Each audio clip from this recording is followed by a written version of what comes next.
আসসালামু আলাইকুম। ভূমি মন্ত্রণালয়ের জেলা প্রশাসক কার্যালয় কুড়িগ্রামের একটি নতুন নিয়োগ বিজ্ঞপ্তি প্রকাশিত হয়েছে। তো আজকের ভিডিওটির মাধ্যমে আপনারা সেই নিয়োগ বিজ্ঞপ্তির বিস্তারিত সম্পর্কে জানতে পারবেন। তো এটি 30শে ডিসেম্বর 2024 এটি প্রকাশ করা হলেও এটির লাস্ট তারিখ হচ্ছে আপনার 31শে জুলাই। আপনারা 31শে জুলাই পর্যন্ত আবেদন করতে পারবেন। এছাড়াও আবেদনের লিঙ্ক সহ ডিসক্রিপশানে সব কিছু বিস্তারিত দেওয়া থাকবে।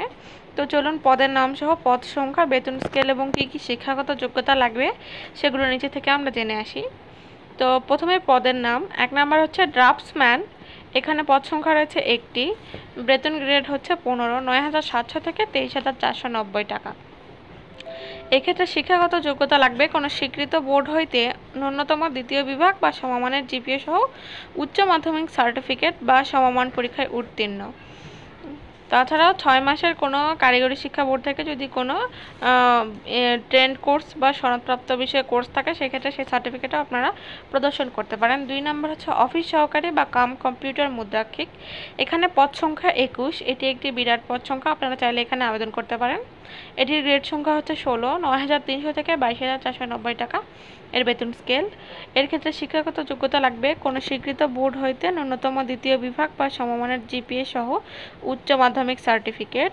এছাড়াও লাগবে কম্পিউটার ব্যবহারের দক্ষতা, প্রতি মিনিটে 20টি শব্দ বাংলা এবং ইংরেজিতে লেখার দক্ষতা থাকতে হবে। 3 নাম্বার হচ্ছে নাজির ক্যাম্প ক্যাশিয়ার। এখানে পদ সংখ্যা রয়েছে 4টি, গ্রেড হচ্ছে 16। এছাড়াও এক্ষেত্রে কোনো স্বীকৃত বোর্ড হইতে আপনাদের দ্বিতীয় বিভাগ বা সমমানের জিপিএ সহ উচ্চ মাধ্যমিক সার্টিফিকেট বা সমমান পরীক্ষায় উত্তীর্ণ হতে হবে।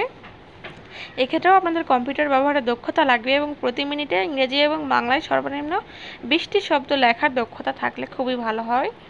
তারপরে রয়েছে ক্রেডিট চেকিং কাম সয়রাত সহকারী। এখানে পদ সংখ্যা রয়েছে 9টি, এটারও গ্রেড 16।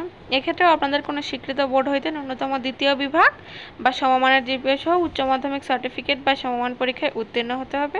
কম্পিউটার ব্যবহারের দক্ষতা থাকতে হবে এবং প্রতি মিনিটে 20টি শব্দ লেখার দক্ষতা থাকলে আরও ভালো হয়। 5 নম্বরে রয়েছে সার্টিফিকেট পেশকার। এখানে পদ সংখ্যা রয়েছে 2টি, গ্রেড হলো 16। এক্ষেত্রেও আপনাদের কোনো স্বীকৃত বোর্ড হইতে দ্বিতীয় বিভাগ বা সমমানের জিপিএ সহ উচ্চ মাধ্যমিক সার্টিফিকেটটি লাগবে, অর্থাৎ আপনাদের এইচএসসি পরীক্ষার সার্টিফিকেটটি লাগবে। এক্ষেত্রেও কম্পিউটার ব্যবহারের দক্ষতা এবং প্রতি মিনিটে ইংরেজি ও বাংলায় 20টি শব্দ লেখার দক্ষতা থাকতে হবে।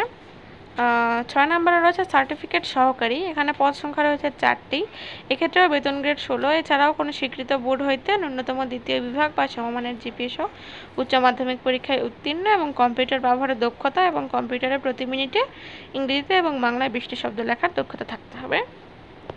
এখানে বেশ কিছু শর্তাবলী রয়েছে, যেমন প্রার্থীকে অবশ্যই বাংলাদেশের নাগরিক ও কুড়িগ্রাম জেলার স্থায়ী বাসিন্দা হতে হবে।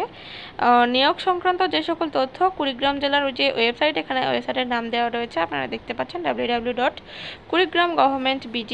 এই জেলা প্রশাসক কার্যালয় কুড়িগ্রাম জেলার সকল উপজেলা নির্বাহী অফিসার কার্যালয় এবং ভূমি অফিসের নোটিশ বোর্ডে পাওয়া যাবে।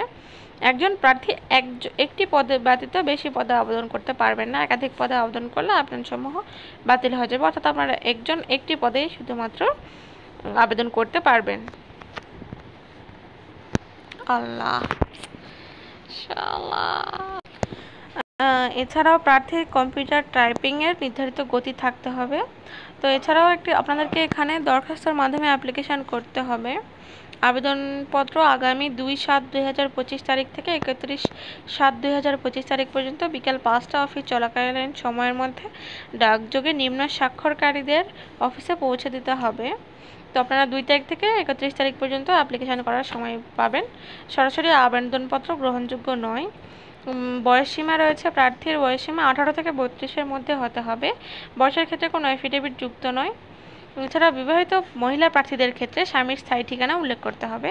এছাড়াও এখানে বেশ কিছু ফি এবং কত টাকা আবেদন করতে খরচ হবে, বেশ কিছু সমস্ত কিছু বিস্তারিত এখানে আরও নির্দেশনা লেখা রয়েছে, আপনারা ভিডিওটি দেখে সেটা দেখে নেবেন।